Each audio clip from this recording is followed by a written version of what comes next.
Hey everyone, this is Working Bear, and today we're going to talk about something super practical, the 8D report. Now, just to be clear, I'm not a quality management guru or anything like that. I've just been around long enough, taken a few QC classes, written a few 8D reports myself, and reviewed plenty from suppliers while managing manufacturing vendors. So yeah, I've picked up a few lessons that I'd love to share with you. And of course, if you've got different opinions, hey, feel free to share them. I'd love to hear from you. All right, today, we're going to go through 5 important mindsets you should have before you start writing an 8D report. If you're looking for the step-by-step D1 to D8 process, you can hop over to my blog. Just type 8D report in the search box, and you'll find all the detailed posts there. Okay? Cool. Let's get started. 1. Use 5W1H to describe the problem clearly. Have you ever wondered how to tell a story that actually keeps people's attention? One trick is, tell it like a story. For example, remember the old Japanese folktale about Momotaro, or Peach Boy? Once upon a time, a woodcutter's wife was washing clothes by the river. She saw a giant peach floating downstream, picked it up, brought it home, and when she and her husband cut it open, out popped a baby boy. They named him Momotaro and raised him as their own. Cute story, right? But did you notice something? That short story actually includes all 6 elements of 5W1H. Let's break it down real quick. When?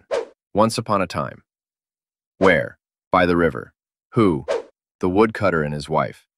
What? Found a big peach. Why? Wanted to eat it. Cut it open. How? Raised the boy that popped out. So when you're writing an 8D report, think the same way. Tell the story of your quality issue using 5W1H.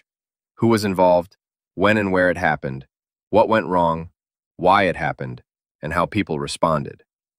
That's how you give readers a complete picture, not just fragments, and that prevents misunderstanding later on.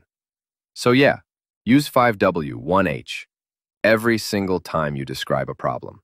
2. Be honest. Don't lie in your 8D report. All right, next one, and this is a biggie. Never lie in an 8D report. Because once you tell one lie, you'll need 10 more to cover it up. Sure, sometimes you might feel pressure to make your report look better. It's okay to omit certain details or soften some points if needed. But never, ever make up fake data or stories. You never know when a sharp-eyed customer or auditor will check your report line by line. And if they catch something inconsistent, your credibility's gone. Totally gone. So remember, you can hide some info, but don't make things up. 3. 8D report is not a one-man show. Okay, here's something a lot of people forget. An 8D report is a team project, not a solo mission.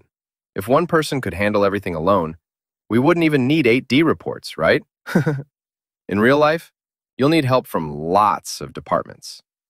QC to collect data, production for trial runs, test engineers for verification, process engineers for parameter adjustments, and even sales to get customer feedback. Everyone brings a piece of the puzzle, and when you work as a team, you don't just share the workload, you also get different perspectives. That helps you find the root cause faster, and your 8D report will be way more complete and convincing. So yeah, teamwork makes the 8D work. 4.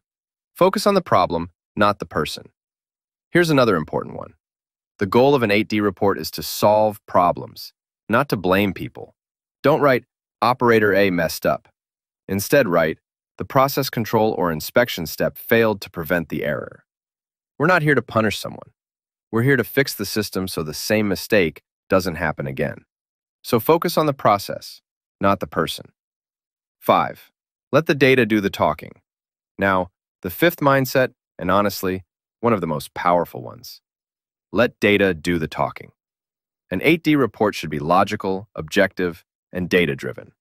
So instead of writing, we occasionally had defects, say something like, between September 10th and 12th, 2025, lot number ABC123 had a solder defect, rate of 5%, while the normal rate should be below 0.5%. See how much clearer that is? Numbers don't lie. They make your case stronger and help everyone see the real situation. But yeah, sometimes you can't get exact numbers, right? In that case, use indirect or proxy data. For example, if you're talking about surface scratches, you can define levels like Level 1, visible but not felt with a nail. Level 2, felt with a nail but not with a fingertip. Level 3, easily felt with a fingertip. Or, if a customer says, "This part often jams," you can record how many times it jams in 100 operations, like 5 jams out of 100 cycles. That's still measurable, and measurable means manageable. Wrap up. All right, quick recap. Before you start writing your 8D report, remember these 5 key mindsets. 1. Use 5WH to tell the full story. 2. Be honest. 3. Work as a team. 4. Focus on processes, not people. 5. Let data do the talking. Next time, we'll talk about what an 8D report really is, who it's for, and when to use it. All right, that's it for today. And again, these are just my personal thoughts. I'm not a certified quality expert, just a working bear sharing a bit of experience from the shop floor. If you've got different views or maybe your own 8D war stories, I'd love to hear them. Drop a comment or send me a message. And hey, if you're into electronics manufacturing topics, don't forget to subscribe to Working Bear's YouTube and podcast channels. Hit like, subscribe, and share if you found this helpful. All right, that's it for today. Thanks for tuning in, and I'll catch you in the next one. Bye-bye.